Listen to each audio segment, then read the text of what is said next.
입추가 지나고 가을이 성큼 다가왔습니다.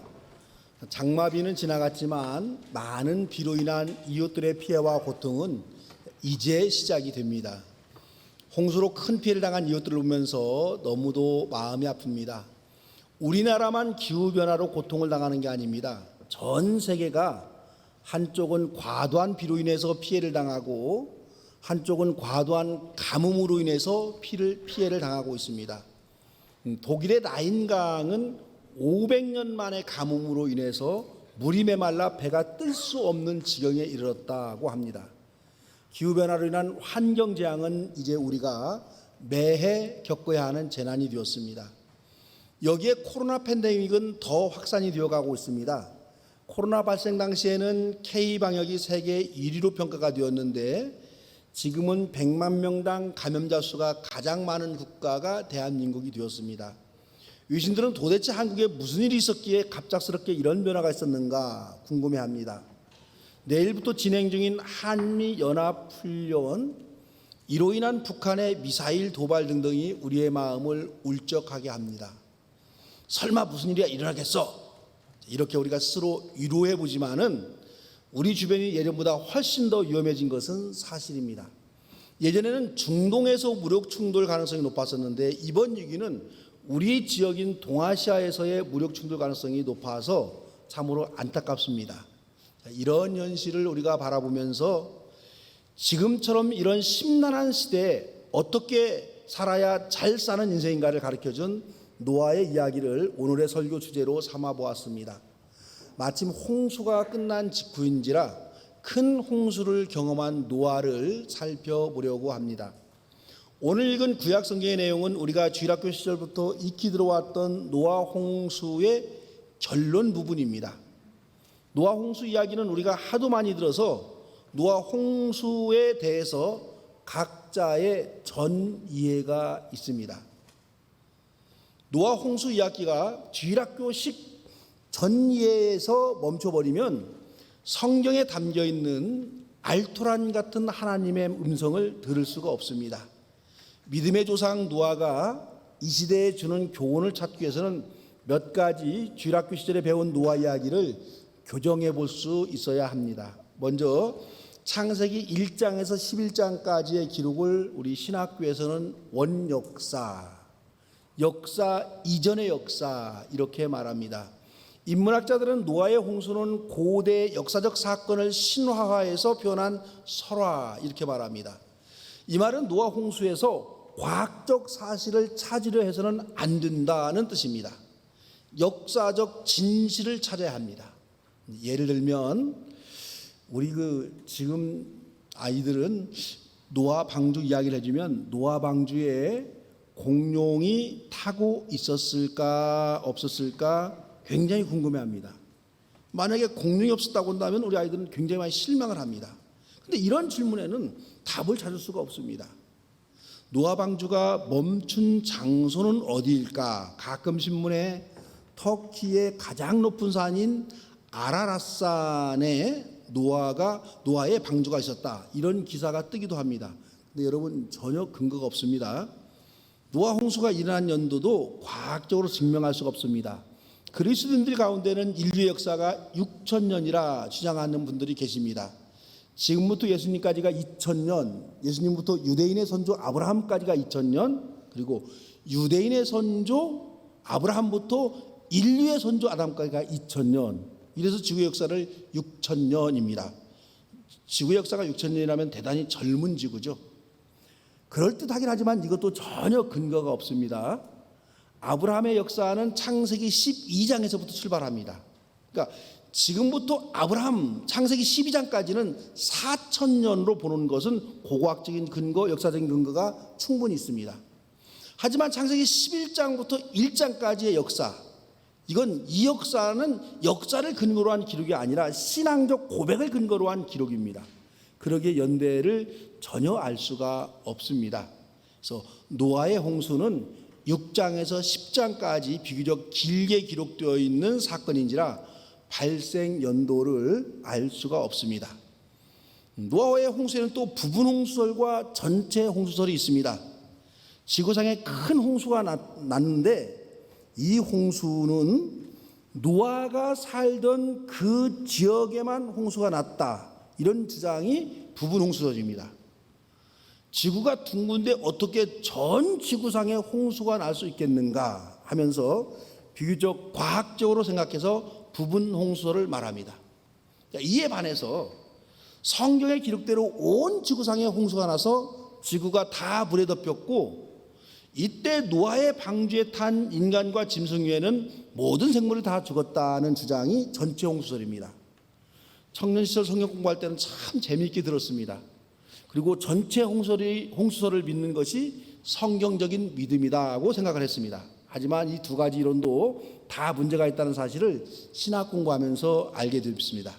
예를 든다고 한다면 지구 전체 홍수가 나서 노아 방주에 탄 생물 외에는 지구상의 생물이 다 죽었다든가, 아니면 부분 홍수가 나서 그 지역의 모든 생물이 다 죽었다, 이런 이론에 대해서 이런 생각을 해보면 간단합니다. 물고기도 물에 빠져 죽는가 하는 겁니다. 40일 홍수가 나면 포유류인 고래도 물에 빠져 죽고, 뱀장어도 물에 빠져 죽고, 개구리도 물에 빠져 죽을까요? 이런 점들을 생각해 본다면 그동안 우리가 원역사에 기록된 사건을 얼마나 유화적 신앙으로 해석해 왔는가 하는 것을 알 수가 있습니다. 그러므로 노아 홍수 이야기에서 노아가 방주를 몇 년간 만들었을까? 노아의 세 아들 얼굴색이 언제부터 황색, 검은색, 백색으로 변화되었을까? 부분 홍수로 세상의 생물들이 멸망했는가? 전체 홍수로 지구상의 생물들이 멸망했는가? 이런 것들은 노아 홍수 이야기가 전하려 하는 메시지와는 전혀 상관이 없습니다. 성경에서 노아 홍수 이야기를 통해서 먼저는 유대인들에게 들려주는 하나님의 귀한 음성이 있습니다. 더 나아가서 이 성경을 읽는 모든 그리스도인들에게 들려주는 하나님의 귀한 음성이 있습니다. 노아 홍수 이야기를 통해서 인류에게 들려주시는 하나님의 음성이 무엇인가를 우리가 질문하면서 이 홍수 이야기를 읽고, 이 사건을 통해서 주님의 뜻을 발견해내는 사람이 노아의 홍수 이야기를 제대로 읽는 사람입니다. 저는 노아의 홍수 이야기에서 가장 중요한 메시지가 바로 오늘 읽은 본문에 있다, 그렇게 생각을 합니다. 주님은 노아를 어떻게 소개하냐 그러면 당대 의인이었다, 그렇게 소개를 합니다. 오늘 본문에 기록된 노아의 모습에서 노아가 왜 당대 의인으로 주님께 평가받았는지를 알 수가 있습니다. 노아는 긴 홍수가 끝나고 물이 마르자 방주 밖으로 나왔습니다. 예전에 타락한 세상은 물에 휩쓸려 모두 사라져버렸습니다. 타락한 세상이 물로 파괴되었습니다. 다른 면으로 보면은요, 물로 씻겨진 깨끗한 세상이 되었다, 이렇게 말할 수도 있습니다. 노아는 물로 깨끗이 씻겨진 새로운 세상에 첫 발을 내디뎠습니다. 새롭게 시작하는 노아의 인생입니다. 노아가 방주에 나와서 맨 처음 한 일은 하나님께 제사 드리는 일이었습니다.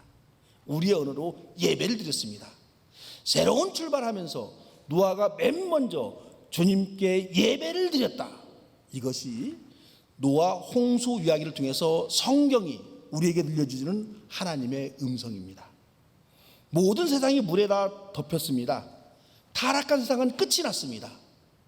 세상에서 타락의 길을 가고 있던 노아 시대의 모든 인간은 사라지고 오직 노아와 그의 가족들만 살아남았습니다.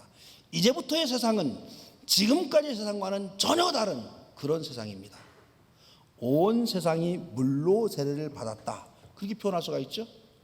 이 새로운 세상에서 유일하게 살아남은 사람은 노아와 그의 가족뿐입니다. 노아와 그의 가족들은 이제 새롭게 세상을 개척해 나가야 됩니다.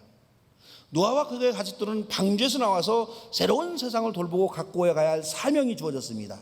노아가 이제 새 아담이 되어서 깨끗하게 된 세상을 순결하고 아름다운 세상으로 보존해갈 책임과 사명을 부여받았습니다. 이런 중대하고 무거운 책임을 짊어지고 배에서 노아가 내립니다. 노아는 새로운 세상에서 맨 먼저 하나님께 제사를 드림으로 자신의 새로운 삶을 시작했습니다. 하지만 여러분, 멸망한 세상에서 혼자 살아남은 노아의 심정이 어떠했는지 우리가 좀 헤아려 볼 필요가 있습니다. 노아와 함께 살았던 많은 이웃들이 모두 큰 비로 인해서 죽음을 당했습니다. 온 마을이 다 물로 파괴가 되었습니다. 혼자 살아남은 노아는요, 뛸 듯이 기뻤을까요? 마음이 많이 아팠을까요? 여러분 어땠을까요? 노아는 함께 삶을 살아왔던 이웃들을 이제 단 한 시간도 볼 수가 없습니다. 그래서 노아는요, 많이 슬펐음이 분명합니다. 하나님의 심판이었기에 노아의 힘으로는 세상이 멸망하는 걸 막지 못했습니다. 심판받은 친구들, 물에 휩쓸려간 친척들, 수장이 되어버린 이웃들, 노아는 더 이상 이들을 이제는 만날 수가 없습니다. 방주에서 나온 노아는 살아남았다, 이런 기쁨도 있었겠지만은 심판당한 이웃들을 생각하며 가슴이 찢어졌습니다. 하나님의 진노를 사서 멸망당한 세상 때문에 노아는 너무도 마음이 아프고 속이 상했을 겁니다. 여러분이 노아라면 어떻겠어요? 한번 노아 대신에 여러분을 한번 대입해 보세요. 여러분이 혼자 살아남았다 그런다고 한다면 여러분은 이 자식들 내 말 안 듣고 지들 멋대로 살더니 아주 꼴 좋다, 이제 내 말 말했다는 거 알겠지? 여러분 그런 심정이었을까요? 아니면 우리도 잃어버린 친척들, 친구들, 이웃들을 생각하면서 비통했을까요? 지금 우리 주변에 많은 사람들이 홍수로 피해를 당했습니다. 너무도 다행히 우리 지역에서는 아직까지 큰 피해를 당하지 아니했습니다. 그래서 전라북도는 전라복도이고 특히 전주는 그 중에서도 이런저런 재난을 피해가는 살기 좋은 지역이구나, 이런 생각을 해봅니다. 그래도 우리는 하나님의 은혜로 홍수 피해를 당하지 않았다, 이렇게 말하는 것은 좀 곤란합니다. 그러면 피해를 당한 지역은 하나님의 저주를 받았단 말인가, 이런 오해를 할 수 있기 때문이에요. 피해당한 사람들의 아픔을 보면서 우리도 함께 아파하고 우리도 함께 속상해하고 우리도 함께 고통을 나눌 수가 있어야 합니다. 노아가 그랬습니다. 노아의 고통스러운 심정은요, 시간이 조금 지난 후에 술 취해서 큰 실수를 한 사건으로 표출되어 나타납니다. 홍수가 끝난 후에 노아는 포도밭을 경작하며 살았습니다. 하루는 포도를 수확한 후에 포도주를 많이 자시고 옷을 다 벗은 채 노아가 잠이 들었습니다. 아버지 노아가 술 취해서 옷을 모두 벗고 알몸으로 잠을 자는 이런 볼상스러운 장면을 아들 함이 먼저 보았습니다. 함은 두 형제들에게 알립니다. 셈과 야벳 두 형제들은 함의 말을 듣고 아버지의 옷을 어깨에 걸치고 아버지의 알몸을 보지 않기 위해서 뒤로 들어와서 잠이 든 아버지를 덮어줍니다. 이 사건으로 해서 함의 아들 가나안이 저주를 받았습니다. 술 취해서 실수는 노아가 하고 혼나기는 아들과 손주가 혼이 났습니다. 노아는 포도주를 마시고 취함으로 살아남은 감사 기쁨도 있지만 홍수 심판이 그에게 크나큰 괴로움이었음을 이 사건을 통해서 드러내고 있습니다. 이런 복잡한 속내를 가지고 있었지만은요, 노아는 먼저 하나님께 제사를 드렸습니다. 아무리 삶의 상황이 복잡하고 어수선하더라도 예배를 소홀히 할 수가 없습니다. 세상이 무너지는 엄청난 재난이 다가와도 살아있는 한 예배를 드려야 합니다. 우리의 건강이 아무리 상처를 받고 고통을 당해도 그래도 우리가 숨 쉴 수 있는 한 주님께 예배 드려야 됩니다. 이게 하나님을 섬기는 하나님 백성들의 모습입니다. 하나님께 제사를 드린다는 것은 하나님과 관계를 맺으며 살아감을 의미합니다. 타락한 세상은 망하고 물로 깨끗이 씻겨진 새로운 세상에서 살아가는 인간은 주님을 예배하고 주님과 관계 속에 살아가는 존재입니다. 이것이 예수 그리스도의 피로 새롭게 변화된 그리스도인들의 삶의 자세입니다. 이 세상의 동물 중에는요, 직립보행하는 동물은 인간밖에 없습니다. 인간이 머리를 하늘을 향하여 두고 직립보행하는 이유는 인간은 하나님을 생각하는 존재라는 의미를 담고 있습니다. 하나님을 모르는 사람들은 하늘을 생각하며 살아가는 존재다, 이렇게 봐도 됩니다. 동물은 직립보행하지 않습니다. 하늘을 생각할 필요가 없는 존재이기 때문입니다. 인간이 하나님을 생각하지 않고 살아간다면 동물과 같은 존재입니다. 인간이 인간일 수 있는 이유는 하나님과 관계를 맺으며 하나님과 함께 살아갈 수 있기 때문에 인간이다, 그렇게 말합니다. 그러기에 여러분, 직립보행하는 모든 인간은 누구나 절대 의존의 감정을 다 가지고 있습니다. 그 누구라도 어렵고 힘든 경우를 당하면 누군가에게 절대적으로 의존하는 그런 마음이요 저절로 생겨납니다. 여기서 여러분 종교라는 게 출발합니다. 이래서 여러분 우리 사회에 종교가 필요한 거예요. 지금 우리 자녀들이 신앙생활을 소홀히 하고 있더라도 여러분 너무 염려하지 마시기 바랍니다. 우리 자녀들 마음속 깊은 곳에서는 그 어떤 절대자에게 의존하고 싶은 절대 의존의 감정이 여전히 자리하고 있습니다. 아이들이 교회에 나오지 않는 것 뿐이지 그런 절대 의존의 감정조차도 사라진 건 절대 아닙니다. 지금은 세상에 엉겅퀴에 덮여서 드러나지 않지만 인생을 살면서 커다란 난관에 만났을 때 이 의존의 감정은 깨어납니다.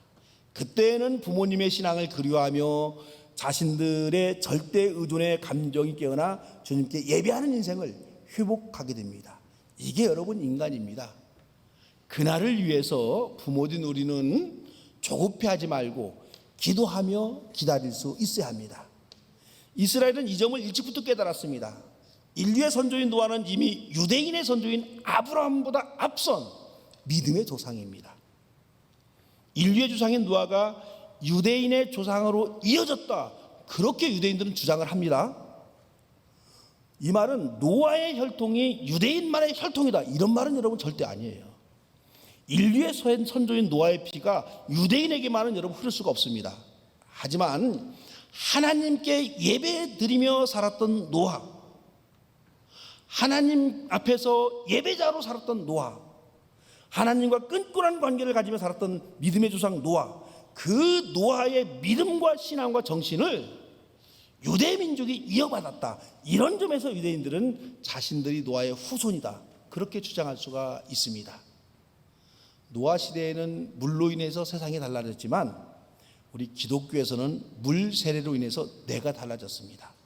그런데요, 뇌가 달라져도 세상이 달라져 보입니다. 과학적인 세상은 어제나 오늘이나 동일합니다. 태양은 여전히 동쪽에서 떠서 서쪽으로 집니다. 낮과 밤은 한 번도 걸음 없이 반복이 됩니다. 봄, 여름, 가을, 겨울은 뒤바뀜 없이 언제나 되풀이됩니다. 이런 동일한 세상이지만은 내가 달라지고 내가 변화되면 이 세상은 똑같은 세상으로 보이지 아니하고 새로운 세상으로 그렇게 보입니다. 저와 여러분은 세례를 받을 때 예배에 최선을 다하며 살겠다, 이런 예배자로 살겠다는 결단하면서 세례를 받았습니다. 그런데 사람은 누구나 시간이 지나면 긴장이 풀어지고 다짐과 결단이 약해져 갑니다. 사람이 화가 날 때는 두 주먹 불끈 쥐지만은 아무리 화가 나도 불끈 쥔 두 주먹은 30분 동안 지속할 수 없습니다. 두 주먹을 불끈 쥔 긴장의 상태로는 오랫동안 있을 수 없습니다. 쥐었다 폈다 그렇게 반복하게 되어 있습니다. 이와 같이 세례받고 예배의 사람으로 살겠다는 우리의 고백이 항상 최고의 상태로 지속될 수만은 없습니다. 느슨해지고 약해질 때도 있습니다. 중요한 것은요, 조금 느슨해졌다 생각하면 다시 다짐하고 결단하면서 긴장을 회복하는 것, 이것이 여러분 중요합니다. 최선을 다해 드리던 예배, 감격과 감동 속에서 드렸던 그 예배가 어느 날부터인가는 귀찮아지고 기계적 습관이 되어버리고 감격과 감동이 사라져버리는 날을 발견하시는 분들도 계실 것입니다. 가장 먼저 예배드리러 달려오던 시절이 있었는데 이제는 가장 뒷자리에 앉아서 예배 드리게 됩니다. 교회에서 드리는 모든 예배에 한 번도 빠지지 않던 내가 이 핑계 저 핑계를 대며 겨우 주일 예배만 드리는 말라버린 영성을 지닌 우리 자신의 모습을 발견하시는 분들도 계실 수 있습니다. 더구나 요즘은 코로나 팬데믹으로 인해서 예배를 소홀히 할 핑계를 얻었습니다. 예배드리는 사람의 인생과 예배드리지 않는 사람의 인생이 별로 차이가 없게 요즘에는 그렇게 느껴집니다. 이런 무서운 유혹이 우리 시대에 다가오고 있는 시절입니다. 이런 유혹을 극복하고 우리는 다시 예배를 회복하고 주님과의 첫사랑을 회복할 수 있어야 됩니다. 이런 말이 여러분 있습니다.